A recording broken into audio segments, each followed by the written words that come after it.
Hey guys, it's Joe. This week's topic is going to be mental health. I feel like sometimes this topic is looked past, and I'm pretty happy that it was picked because it's a pretty important topic to talk about. Transitioning is mentally straining. I'm going to be really honest with you, and just me transitioning, and I've only been on T for on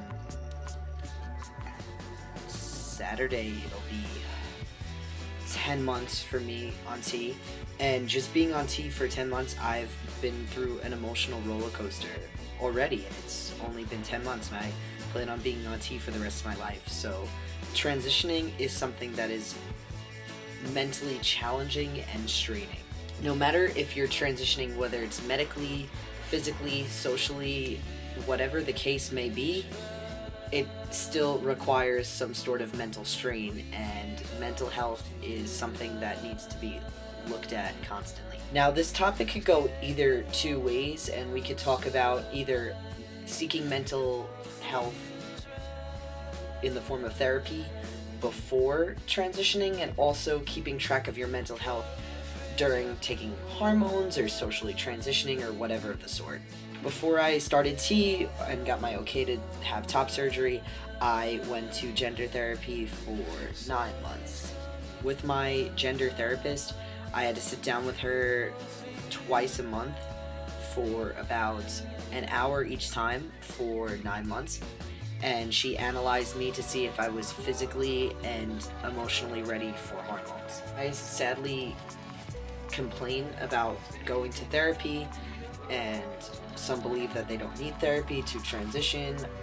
In my opinion, I think that everybody should go through therapy to transition, because I have heard of stories of guys wanting to transition, or just in general, I don't know necessarily to call them guys, but just people wanting to transition for attention. And I've heard of it in my past years of just being open as trans, and I've actually met a person that one time came up to me and told me that they planned on transitioning for attention.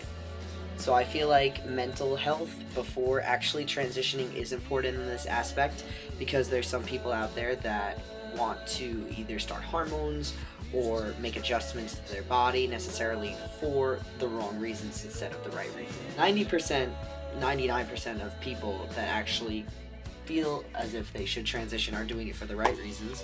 So, like, I believe I am, because I feel like now that I had top surgery and I've been on hormones, I feel actually comfortable in my own skin for the first time in my entire life.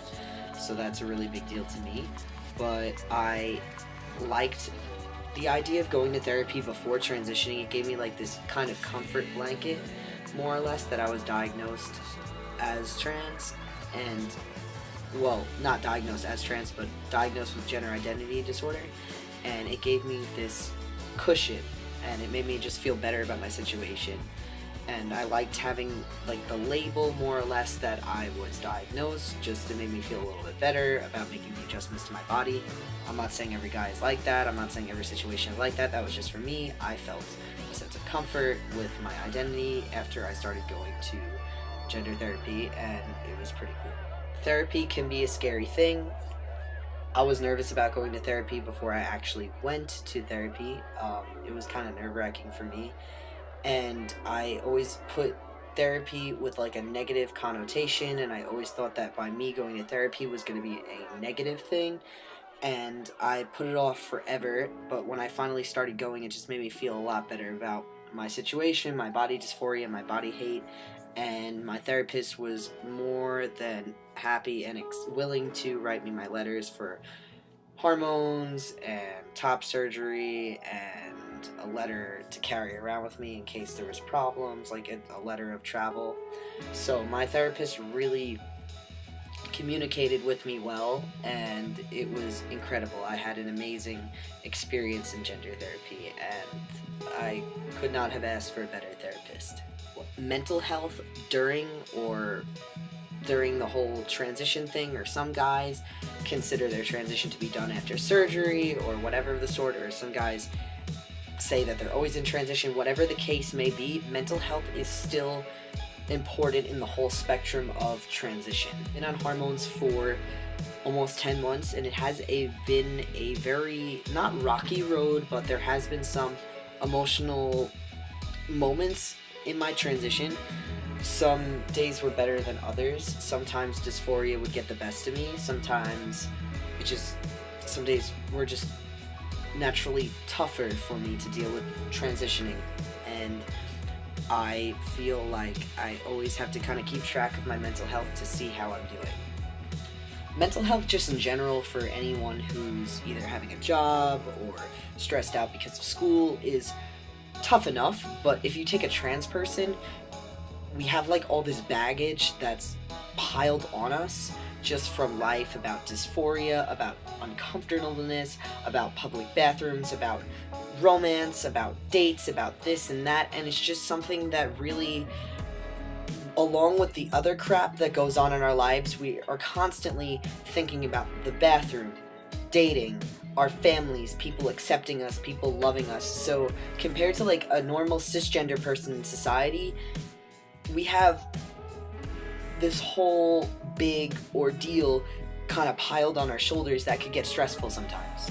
I know that some guys aren't comfortable with talking to a therapist or talking to a social worker or something, but just in my case, I have had to, in high school, even before transitioning, just because I felt uncomfortable in my own skin, I've had to sit down with social workers and therapists and talk to them about just my life and situations, and it's made me feel better. I know therapy has a very negative connotation, and it's not for everyone. It's really not, but it can help when the road does get rough.